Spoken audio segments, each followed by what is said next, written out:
Dans quelques mois, ces étudiants seront assistants sociaux. Ils iront travailler dans des hôpitaux, des CPAS, des centres PMS, mais avant cela, ils doivent encore faire leurs preuves. Dans le cadre de notre cours de méthodologie du projet, nous devons créer un projet qui touchera la collectivité, idéalement aux étudiants, à la société étudiante. 5 équipes, 5 projets, et parmi eux, du lourd. On tenait vraiment à faire ce projet parce qu'on avait eu l'idée déjà l'année passée quand on nous avait parlé de faire un projet en 3e. Mais c'est vrai que c'est quand même très volumineux à déplacer comme ça. Il faut plusieurs hommes forts, vous avez pu le constater. Et oui, à Condorcet, ça déménage. Assistance sociale, c'est déplacer des montagnes. Oui, c'est ça, voilà, c'est déplacer des montagnes, faire tout ce qui est en notre pouvoir pour amener des choses positives aux autres. Mais tout ne va pas toujours comme sur des roulettes. Notre armoire a trouvé sa place. Reste à lui trouver un nom. Eh bien voilà, armoire à don. Donc le principe, c'est qu'une personne viendra apporter un objet qui ne lui sert plus et une personne qui passera par là et qui estimera en avoir besoin pourra se servir. Et c'est pour ça d'ailleurs qu'on l'a mis dans un coin plus décalé de l'école. Comme ça, les personnes qui souhaiteraient prendre un objet mais en étant discret pourra tout à fait le faire. Reste à garnir les étagères et à attendre les premiers visiteurs. Ah, voici justement l'équipe suivante avec un matériel nettement plus light. Nous, notre projet, c'est les vêtements. Donc, pour le développement durable et aussi pour la précarité étudiante, on a décidé de faire un partage de vêtements. Donc, n'importe qui de l'école peut apporter des vêtements en bon état et propres. Et n'importe qui de l'école peut venir récupérer des vêtements, peu importe. Vous avez prévu une cabine d'essayage? Non, mais il y a les toilettes juste à côté. Vous me parliez de précarité étudiante, c'est une réalité? Oui, oui. Beaucoup d'étudiants se plaignent. Déjà au niveau de l'essence, etc., il y a d'autres priorités. Ils doivent venir à l'école, donc les priorités se basent par exemple sur remettre de l'essence. Et ils ne peuvent pas s'acheter des vêtements à la place, etc. Vous espérez que Père Noël va passer? Peut-être, on verra. J'espère que les étudiants seront favorables et feront en sorte que ça fonctionne. 3e équipe, 3e projet. Le but de notre projet, c'était de récolter des fournitures scolaires pour les enfants qui n'ont pas les moyens de se les payer durant leur année scolaire. Et donc on a fait ça, on a fait des récoltes et elles vont aller dans une association, la Croix-Rouge précisément. En l'occurrence, c'est la Croix-Rouge de Walcourt qui s'est chargée de la distribution aux enfants victimes des inondations. Pour vous, c'est mission accomplie?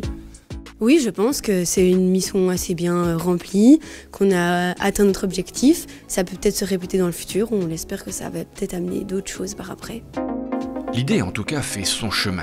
Direction le centre fait d'asile de Jumet où Edo et Kefser sont venus apporter des sacs remplis de jeux. C'est des jeux mais pas n'importe lesquels. Pas n'importe lesquels du tout. En fait ici on vise vraiment des jeux qui permettent de faciliter l'apprentissage au français et à la grammaire, aux mathématiques, mais vraiment en lien avec le français. Le centre de Jumet accueille 218 résidents et parmi eux, une vingtaine d'enfants. Ces jeux sont bienvenus? Absolument. Donc véritablement, à l'approche de Saint-Nicolas, à l'approche des fêtes de fin d'année, évidemment, c'est un coup de main que l'on donne aux familles, aux enfants, et donc c'est vraiment une super initiative. Pourquoi vous avez choisi, vous, ce projet-là? Le fait d'asile existe depuis des années et il est très important de faciliter l'intégration des enfants qui sont sur notre territoire. Originaire de Bosnie-Herzégovine, Edo parle d'expérience. C'est ancré en moi, je pense, et le fait de pouvoir participer à ce projet m'a vraiment fait du bien et m'a vraiment permis de me sentir important, et je pense que oui. Je pense que mes origines ont un lien avec le fait que je sois aussi motivé pour ce projet. Une certaine fierté? Grandement, oui, grandement.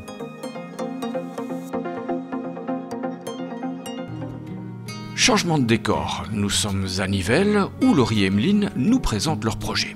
Nous avons pour projet d'ouvrir une épicerie sociale au sein du Condorcet à Marcinelle. Et c'est à l'ouvre-boîte, une épicerie sociale créée en 98, qu'elles sont venues chercher l'inspiration. Nous sommes 10 travailleurs sociaux pour gérer l'entièreté de l'ouvre-boîte. Il faut savoir qu'on a quand même pour Nivelles une moyenne de 250 familles accueillies chaque année. Cette épicerie sociale propose aux bénéficiaires des produits secs, des produits frais, des produits d'hygiène, tous les produits basiques qu'on peut trouver en grande surface mais à prix beaucoup plus bas pour des gens en situation précaire. Il y a des étudiants qui sont dans le besoin chez vous? Oui, bien évidemment, comme partout, il y a des gens qui n'ont pas forcément les moyens de se payer des courses. Il y a beaucoup d'étudiants qui cotent, qui n'ont pas forcément non plus les moyens de faire des courses pour leur mois complet. Un bête de savon, ça peut coûter très vite très vite 2-3 € qu'ils n'ont pas en fin de mois. Comment est-ce que vous fournissez en produits?